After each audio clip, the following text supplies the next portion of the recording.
ये जो यूपी में हो रहा है, किसानों को मारा जा रहा है, मगर इससे पहले हाथरस में भी हुआ था और उनके एक एमएलए ने भी रेप किया था।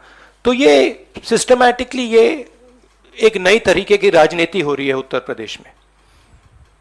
क्रिमिनल्स जो भी करना चाहते हैं कर सकते हैं, चाहे वो बलात्कार हो, किसानों का खून हो, और जो मारते हैं, जो रेप करते हैं वो जेल के बाहर होते हैं, और जो मरते हैं वो जेल के अंदर जाते हैं। किसानों को जीप के नीचे कुचला जा रहा है, उनका मर्डर किया जा रहा है। बीजेपी के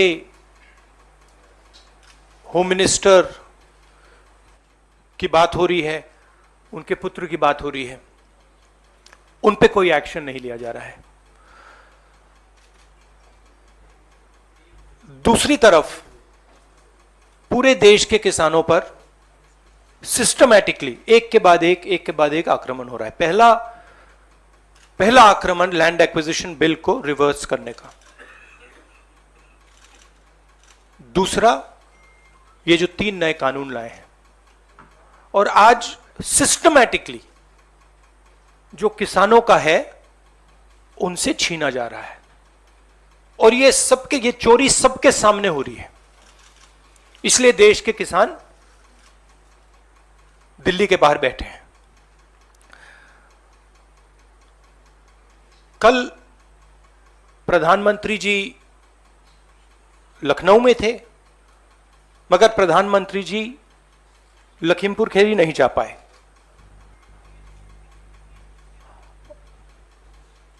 पोस्टमार्टम ठीक से नहीं किया जा रहा है, और सिस्टमैटिकली जो भी कुछ कहे उसको बंद किया जा रहा है। आज 2 चीफ मिनिस्टर्स के साथ हम लखनऊ जाने की कोशिश करेंगे, लखीमपुर खीरी जाने की कोशिश करेंगे, उन परिवारों से मिलने की कोशिश करेंगे। यहां पे जो डेमोक्रेसी हुआ करती थी, आज हिंदुस्तान में डिक्टेटरशिप है। राजनेता उत्तर प्रदेश में नहीं जा सकते। कल से हमें कहा जा रहा है कि भैया आप उत्तर प्रदेश नहीं जा सकते। हम वहां जाके देखना चाहते हैं, समझना चाहते हैं, परिवार को सपोर्ट देना चाहते हैं। सिर्फ यहां हमें रोका जा रहा है, बाकी पार्टियों को जाने दे रहे हैं। हमने क्या गलती की है? और जहां तक प्रियंका की बात है, ठीक है, प्रियंका को बंद किया है, मगर यह मामला किसानों का है। ऑपोजिशन का काम प्रेशर बनाने का होता है। जब हम प्रेशर बनाते हैं तब वहां पे कार्रवाई होती है। हाथरस में हमने प्रेशर बनाया, तब जाके कार्रवाई हुई। सरकार चाहती है कि हम इस मुद्दे को उठाएं ना, प्रेशर ना बनाएं, कि जिन्होंने मर्डर किया वो भाग के निकल जाएं। अगर हाथरस में हम गए नहीं होते, वहां पे जिन्होंने बलात्कार किया था वो सब स्कॉट फ्री निकल जाते। अगर हमने उससे पहले उनके एमएलए के बारे में नहीं बोला होता, वो भाग से निकल जाते। तो इसलिए हम दबाव डाल रहे हैं। हम दबाव क्यों डाल रहे हैं? क्योंकि किसानों के साथ गलत काम किया गया है, उनको मारा गया है। और सचमुच बताऊं तो ये आपका काम है, आप लोग तो करते नहीं हो। जो आपकी जिम्मेदारी है उसको तो आप निभाते नहीं हो। उल्टा आप सवाल पूछते हो कि ये पॉलिटिक्स हो रही है। आपकी जिम्मेदारी भी है, उसको तो आप भूल गए, और फिर कहते हो हमें कहते हो। चाहे प्रियंका हो, चाहे मैं हूं, चाहे हमारे फैमिली का कोई भी हो, मैन हैंडलिंग से हमें कोई फर्क नहीं पड़ता, कुछ फर्क नहीं पड़ता। हमारे से आप कुछ भी कर लीजिए, हमें कोई फर्क नहीं पड़ता। हम किसानों की बात कर रहे हैं।